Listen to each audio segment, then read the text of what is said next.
Paris की पहचान कहे जाने वाली ये ऊंची सी इमारत, लोहे की जाली जैसी नाजुक सी दिखने वाली ये संरचना, यही है एफिल टावर। यहाँ पे हर साल लाखों लोग घूमने के लिए आते हैं और इस पर चढ़ते हैं और पेरिस की खूबसूरत नज़ारों का फोटो खींचते हैं। लेकिन आपको क्या पता है कि जो आप एफिल टावर देख रहे हैं वो सिर्फ एक टूरिस्ट स्पॉट नहीं है। इसके चोटी पर एक ऐसा गुप्त एंटेना लगा हुआ है जिससे आधुनिक संचार यानी कि कम्युनिकेशन सिस्टम की नींव रखी है। यानी कि इस टावर को सिर्फ खूबसूरती के लिए नहीं बनाया गया था, बल्कि दुनिया से जोड़ने के लिए टावर एक नया रास्ता बनाया। तो आज हम इस वीडियो में आपको बताएंगे वही एफिल टावर की छुपा हुआ गुप्त राज और इसका गुप्त एंटेना। दोस्तों, सन 1889 में इस टावर को बनाया गया था। तो उस टाइम लोग इसे 300 मीटर ऊंचा इमारत बोलते थे। इसे बनाने वाले इंजीनियर गुस्ताव एफिल का मकसद था कि सिर्फ एक खूबसूरत और अनोखी टावर को खड़ा नहीं करना था, वह इसे एक बड़ी वैज्ञानिक और इंजीनियर का प्रयोगशाला मानते थे। यहीं से उन्होंने मौसम का अध्ययन किया, हवा की दिशा और गति, वायु गतिकी पर प्रयोग किए और बाद में इसी टावर से रेडियो सिग्नल भेजने का प्रयोग भी किए। एफिल ने खुद कहा था कि क्या इसीलिए कि हम इंजीनियर हैं, हमें सुंदर चीज बनाने का हक नहीं है। यानी वो मानते थे कि इंजीनियर सिर्फ पुल और मशीन बनाने तक ही सीमित नहीं है, बल्कि खूबसूरत डिजाइन भी कर सकते हैं और उनकी बनाई गई सुंदरता यानी एफिल टावर वह बहुत ही काम की चीज साबित हुई। उन्होंने पहले ही अंदाजा लगा लिया था कि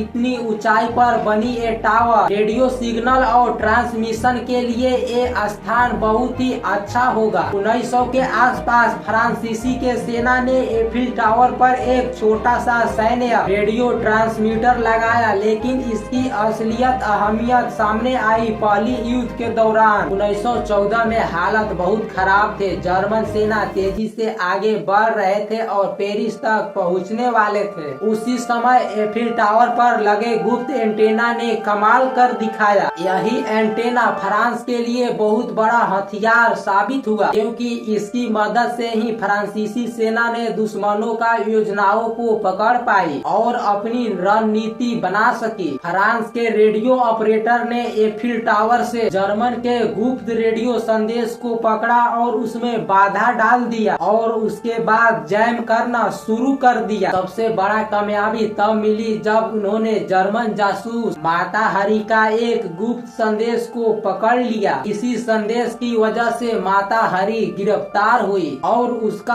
पूरा जासूसी नेटवर्क खत्म हो गया। उस समय एफिल टावर एक सिर्फ इमारत नहीं रहा, बल्कि एक ताकतवर सैन्य हथियार बन गया था। जर्मन सेना ने इस एफिल टावर को तोड़ना चाहती थी, लेकिन वो ऐसा नहीं कर पाए। लेकिन माना जाता है कि वो टावर पर लगे गुप्त एंटेना ने अमेरिका को युद्ध में शामिल होने के लिए बहुत बड़ा भूमिका निभाई थी। इस तरह यह टावर पेरिस को बचाने में मददगार साबित हुआ। युद्ध खत्म होने के बाद एफिल टावर के ऊपर लगा रेडियो एंटेना बहुत ही ज्यादा काम का हो गया था। साल 1925 में यहीं से दुनिया का पहला पब्लिक टेलीविजन प्रसारण शुरू हुई। सोचिए, आज जो हम नेटफ्लिक्स और यूट्यूब पर जो कुछ भी देखते हैं उसकी शुरुआत कहीं न कहीं इसी लव टावर की चोटी से हुई थी। आज हम जो एफिल टावर देखते हैं उसकी ऊंचाई 330 मीटर है, लेकिन इसकी ऊंचाई शुरू में सिर्फ 300 मीटर ही था। बाकी के 30 मीटर बाद में जोड़ दिए गए। ये एंटेना टीवी और रेडियो का सिग्नल पूरे पेरिस के आसपास इलाकों में भेजता है। यानी आज भी एफिल टावर फ्रांस के लिए एक महत्वपूर्ण संचार केंद्र की तरह काम करता है। एफिल टावर के सबसे ऊपर में गुस्ताव एफिल ने अपने लिए एक छोटा सा गुप्त अपार्टमेंट बनवाया था। वहाँ पर वे महान वैज्ञानिक और अपने खास मेहमानों को बुलाते थे। आजकल वो अपार्टमेंट म्यूजियम बन चुका है, जहाँ पर एफिल और थॉमस एडिसन की वैक्स मूर्तियाँ को दिखाई जाती है। भविष्य में एफिल टावर हमेशा अपडेट होते रहेगा। हर 10 साल में इसकी पेंट और और इसकी एंटेना को बदला जाता है। इसीलिए यह टावर कभी भी पुरानी इमारत नहीं बनेगी। तो अगली बार जब आप एफिल टावर की तस्वीर देखें तो इसे लौह का ढांचा मत समझिएगा। यह कई चीजों का प्रतीक है, एक वीर योद्धा की तरह जिसने समय के साथ अपनी पहचान बनाई, और एक वैज्ञानिक की तरह जिसने एक नई तकनीकों और खोजों की जन्म दिया, और एक संदेश गवाह की तरह आज भी वो मशीन और लोगों तक संदेश पहुंचाता है। इसके ऊपर जो एंटेना है आधुनिक दुनिया के लिए छुपा हुआ गवाह है। आपको ये वीडियो पसंद आया हो तो लाइक और शेयर जरूर कीजिएगा और कमेंट में अपनी राय जरूर बताइएगा, और सब्सक्राइब करना ना भूलिएगा और बेल आइकन को भी दबाइएगा ताकि नोटिफिकेशन वीडियो का पहले पहुंचे। और वीडियो देखने के लिए बहुत बहुत शुक्रिया, धन्यवाद।